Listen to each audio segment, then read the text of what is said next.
La crainte de Dieu était dans tous les cœurs à la vue des nombreux prodiges et signes accomplis par les apôtres. Dans le langage courant, le mot « craindre » est souvent synonyme de redouter ou d'avoir peur. Or, le Seigneur est ma lumière et mon salut, de qui aurais-je crainte? Devant qui tremblerais-je? Nous dit le psaume.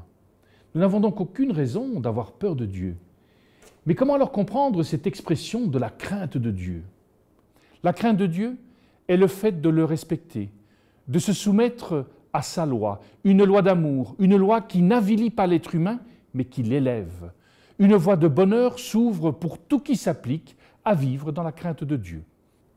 Le don de cette crainte divine ne signifie donc pas avoir peur de lui. Dieu est Père. Il nous aime tels que nous sommes et veut que chacune et chacun, nous nous accomplissions dans notre destinée par l'exercice de notre liberté. C'est pourquoi la crainte de Dieu est le don de l'Esprit qui nous rappelle que notre bien-être, notre réalisation personnelle réside dans un abandon, avec humilité, respect et confiance entre ses mains.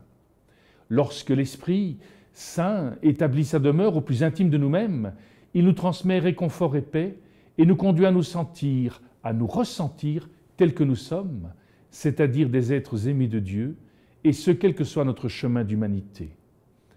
Osons se lâcher prise en Dieu. Son esprit nous fortifie et nous soutient. Nous sommes dans les bras d'un Père aimant qui jamais ne nous abandonnera. En ce sens, la crainte de Dieu emplit notre cœur d'espérance et de tendresse.